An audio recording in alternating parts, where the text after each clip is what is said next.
Hi, everybody. My name is Michelle Bade, and my partners were Julia Acton and Gwen Warding for this project. And we looked at refugee resettlement, employment, and education program called Samaritas. And for the occupational therapy focus, we worked on establishing a routine for refugee families. We went into a little bit of a background on what our program is just to get started. So, our program was called Samaritas, and it's a refugee resettlement program that helps make new life possible for new American refugees. Refugees are people who are forced to leave their own country by war or political unrest. They cannot return home for the fear of their persecution because of their race, ethnicity, religion, or political affiliations. So this is a very large disruption in somebody's life who has to pick up and leave without any warning, and they have no time to grab any of their things. It's very something that's sudden. So they have to travel to a new country to live, and this will uproot all of their occupations and what they're used to. So some occupational performance needs that we thought would be good for a refugee to focus on would be finding a routine in their new home, job skills, managing their finances, stress management, of course, finding new resources for a successful life in their new home, economics, healthcare, community supports, dietary restrictions, and new living arrangements. Our program specifically stated their position statement and their core values on their website that we thought would be important and key to include here, just to give a bigger sense of what our program is all about. So their position statement states that more than safe harbor in crisis, we come through when others don't, with a path home.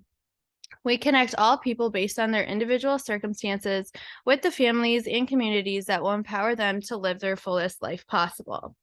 Potential fulfilled, those we serve then promote the dignity of others, launching into the community an unending ripple effect of transformation. Their core values include putting the people first, having quality service, stewardship, innovation, and communication, and our program serves people of all ages. There are many professions that work within Samaritas to help make it successful. The most important resource at Samaritas is the employees. Every job is important, and each employee is encouraged to strive for excellence, and every position is interdependent with other positions. Each profession strives to function as a coordinated team at all levels with strong and sound leadership. Other professionals at Samaritas include registered nurses, social workers, foster care workers, and more. Occupational therapy integrates its practice through social engagement, mental health, self-determination, life skills, and performance patterns.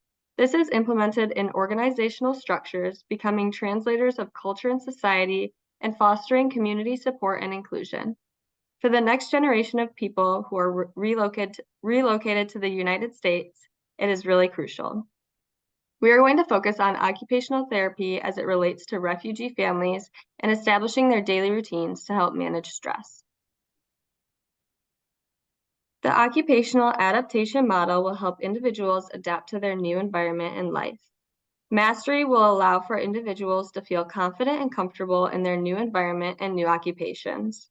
This model will assist refugees in order to help create new routines, leisure activities, transportation methods and routes, education of their new home, and all the different steps involved in order to meal prep. This model will help empower refugees to do these occupations successfully as a family. Now we're going to go into the intervention of establishing a routine. While gaining mastery, these families will start to become confident in their new environment as well as these occupations. These individuals have a desire to fit into this new community, which they can accomplish by continuing to master these occupations. There are 3-minute interventions to help build a family routine. which within the US, these include education, family leisure, and meal preparation.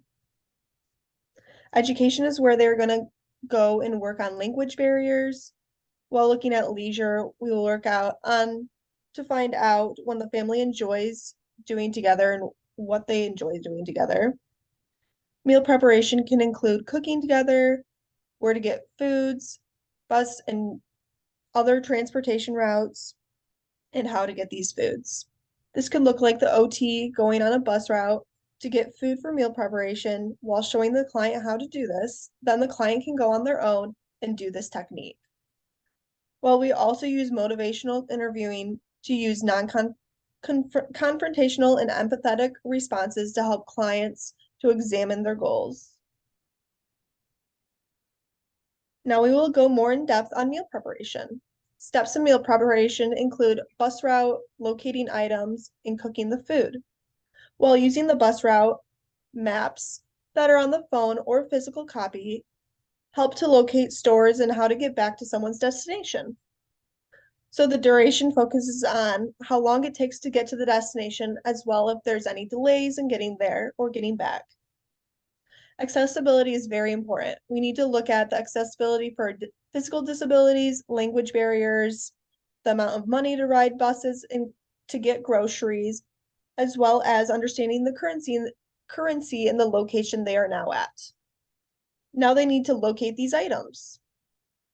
They need to be able to find items around their house or where they're living, locate these items in the store, how much food they need to get for themselves and their families, and what type of food, which could be either nutritional or junk food.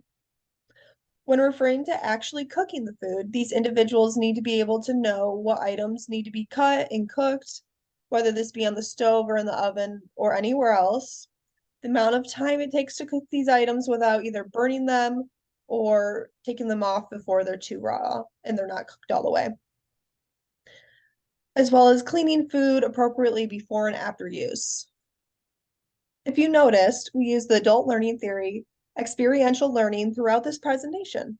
This idea talks about learning by doing. This is where we talked about going on a bus route and having the client follow the steps and then doing these steps on their own. So now we're going to go into additional professional development and training. As an OT, we should gain mastery to help these individuals. So some areas to gain knowledge could include becoming familiar with transportation routes, communication with English as a second language or ESL, education and diversity, equity and inclusion, which is DEI, and then what these individuals consider as leisure. So there's some online courses and conferences that OTs can go to gain more knowledge on this population and all these other information that I just talked about. There's an upskill for a successful working with displaced persons in marginalized communities, as well as there are 5 learning modules that touch on DEI concepts and brief videos that define topics, provide examples and scenarios, and offer activities and more in-depth learning.